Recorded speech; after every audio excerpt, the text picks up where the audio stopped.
Welcome to The Explainer. So let me ask you something. What if the single biggest thing holding you back from success was actually your greatest asset? Well, today, we are diving deep into the philosophy of the legendary Jim Rohn, who believed that the major key to unlocking your better future is, and always has been, you. And this quote right here, this is the bedrock of his entire way of thinking. It's not about wishing for things to get easier or for the world to change. Nope, it's all about you changing. The only real power you've got is the power over yourself. So, what does that actually mean in practice? Well, Rohn's first big idea is something that can be a little tough to hear. He said that your outer world, your health, your relationships, your bank account, is basically just a mirror reflecting your inner world. If you want to change what you see in the reflection, you've got to change the person looking in the mirror. Okay, look at this. This really breaks down a huge economic truth that Rohn taught. We all hear time is money, right? But Rohn said, no way. Think about it. You can't get more time. Everybody has 24 hours in a day. So if you want to earn more, you can't just work longer. You have to become more valuable in the time you have. And that, of course, leads us to the million-dollar question. If time is a constant, how in the world do you increase your value? The answer is, you've got to work on the only thing you can actually control, you. And this is it. This is the piece of advice Rohn's mentor gave him that just flipped a switch in his brain. He said to stop pouring every ounce of energy into just doing your job and start investing some of that energy back into yourself. Work on your skills, work on how you communicate, on your mindset. See, your job pays the bills, sure, but working on yourself, that's what builds your fortune. You know, this whole idea of working on yourself leads to this incredible framework he created for navigating life. To explain all the ups and downs we go through, he used a really simple but powerful metaphor: the 4 seasons. And here is the absolute key to it all. You cannot change the seasons. You just can't. The winters of life, the tough times, the disappointments, they're gonna come. But you don't have to be a victim of the weather. You can use that winter to get stronger, to get wiser, so that when spring finally arrives, you're ready. So, let's break it down. First, you have to learn how to handle the winters. This isn't just about gritting your teeth and getting through it. It's about using that difficult time to grow. Second, you have to take full advantage of spring. When opportunity shows up, that's the time to plant. That's the time for action.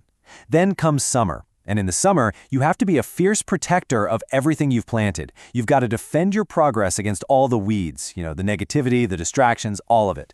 And finally, you have to learn to reap your harvest in the fall. You take full responsibility for the results, good or bad, without making excuses and without apologizing for your success. I mean, this quote just says it all, doesn't it? This is the heart of the 4 seasons philosophy. The point isn't to get an easier life. The point is to become a better you. The problems don't get smaller. Your ability to solve them gets bigger. And that whole idea of reaping in the fall, of owning your results, that brings us to what might be the most challenging part of this whole philosophy: the law of total, absolute responsibility. Rohn was really open about this. He said that before he figured things out, he had a long list of things to blame for why he wasn't successful. The government, taxes, the economy, even his relatives. Does any of that sound a little familiar? It's so easy to point the finger. But then his mentor looked at that list of excuses and pointed out that there was one massive glaring problem with it. There was one name missing that changed everything for him. And that was it. The realization was just profound. As long as he was blaming everyone and everything else, he was completely powerless.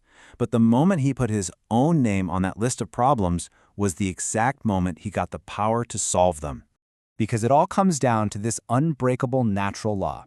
If you don't like the crop you're harvesting, don't get mad at the harvest. You have to take a hard look at the seeds you've been planting day in and day out. Okay, so if you're the one planting all the seeds, how do you decide what to plant and where to plant it?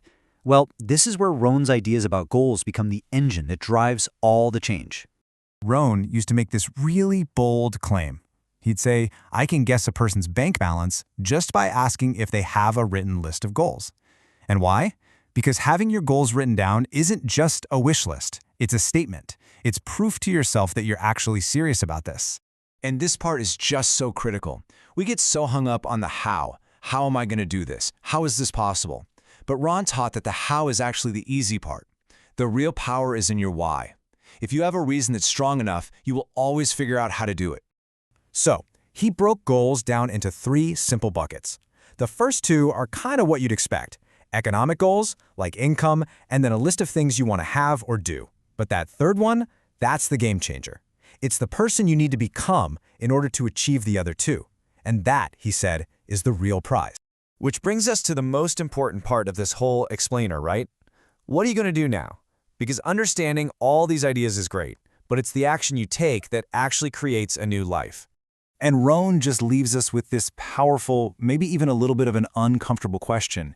If you don't consciously change your direction, your future is pretty predictable. It's probably going to look a whole lot like your past. The real question is, what are you going to do to interrupt that pattern?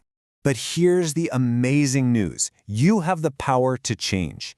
You can wake up any day you choose and decide to go in a new direction. You are not a tree. You are not stuck where you are. Because in the end, that's what it all comes down to. The power, the responsibility, the incredible opportunity for a better future, it's all in your hands. The major key to your better future is and always will be you.